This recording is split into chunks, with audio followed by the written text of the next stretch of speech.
Hi, welcome back to my channel, Autism Parent Support with Tracy. I'm Tracy Pappas, autism mom and licensed clinical social worker. And for this third episode, I wanted to discuss the importance of maintaining friendships. I'm going to start off by telling a story from my own personal life. When I was pregnant with Caden, I worked at a long-term care facility, and I had a friend there by the name of Kelly. She was a speech therapist. And Kelly and I discovered that we were pregnant the same time as each other. It was both our first time pregnancies, and we were both having boys. So you can imagine the excitement. Every day we go to work and we compare strange pregnancy symptoms and we discuss what the doctors said that they thought the babies were measuring at. And we would show each other ultrasound pictures and talk about what our plans were for the future. And then after our sons were born, we would go take them to lunch and go on play dates, and it was all new and exciting.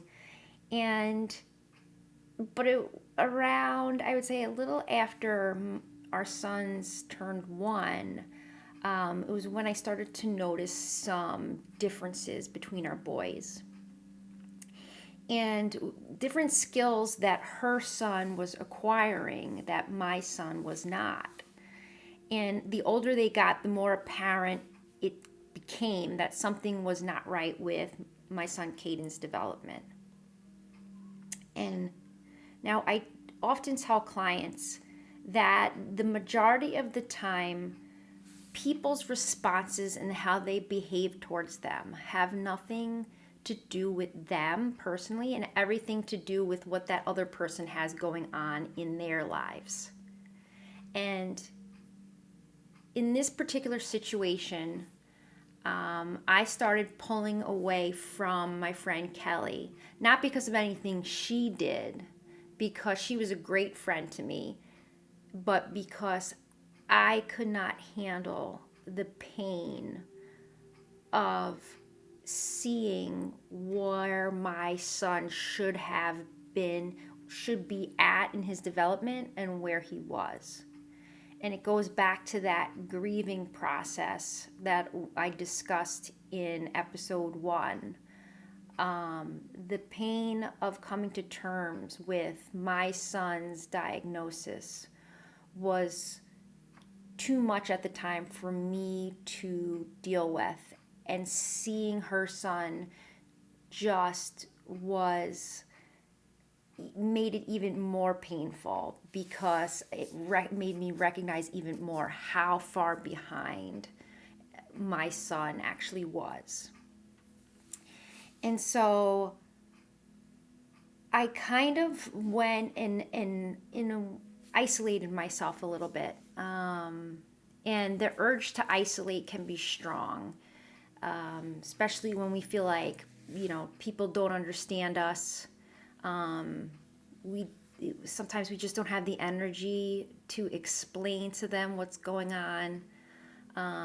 Sometimes it feels like self-preservation to just kind of throw the blankets over our head and hide under the covers and not come out for a while.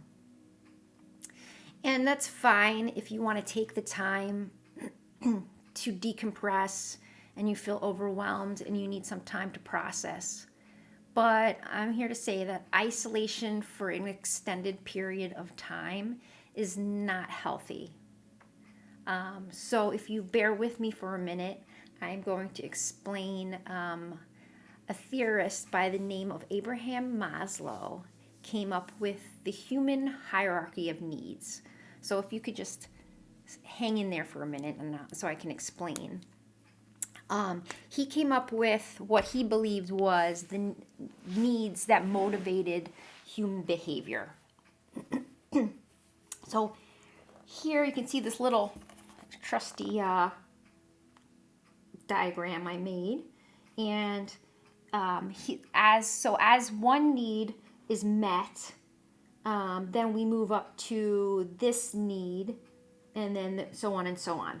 So he said the basis, the bottom, the bare minimum needs of all humans is physiological needs. And this includes air, food, water, sleep, basic things like that you would, expect.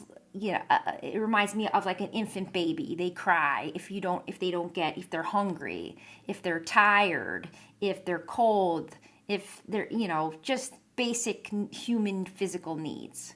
So his theory was that, okay, once these needs are met, see, if this need isn't met, then all these rest of the needs don't even matter.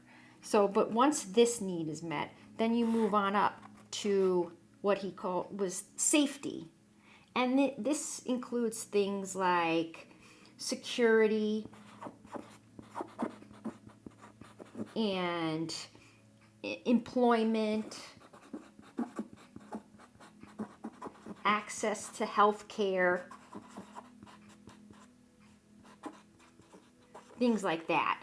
So, people want to live in a safe neighborhood. So, physiological safety. And then the third need, once these other basic needs are met, is the need for love and belonging, which includes intimacy, family, friendship. And so his theory was that once these basic physiological and safety needs are met, this became the next important need to us humans, is love and belonging. And that includes friendship. So, and then we get to, esteem, which was like freedom, recognition, confidence, and then self-actualization, if I could say it, creativity, lack of prejudice, morality. But this above all these basic needs was a need for belonging and friendship. And so my point of this whole big spiel is that when we have this urge to isolate and kind of crawl into a cave and hide out for a while, it's important to resist that urge and to reach out to people that are close with us, people that care about us, true friends, because true friends want to listen to our struggles and they want to support us and they want to understand what's going on. And say, well, Tracy, you know what? I'm just too tired from trying to raise this child and sucking all the energy out of me. I'm giving it all I can, and I don't have time to reach out and talk to my friends right now. You can always send a text and just say, hey, you know what? I feel like I'm drowning a little bit, but I just wanted you to know I'm struggling right now, but I haven't forgot about you. And just giving that little bit, you will see so much back from them, from that person that is your friend. Whenever I hear someone say that they don't need anyone, I don't need anyone, I take care of myself. That to me is a red flag that they have some trust and trauma issues that they still need to process and work through. Because again, everybody needs to feel love and belonging and that friendship. So I encourage you guys to reach out, and a good friend is someone that accepts our weaknesses even when we're feeling like we're not a good friend. They're still there for us. They respect our boundaries. They're honest and trustworthy. They're compassionate and empathetic, and they inspire us to be better people.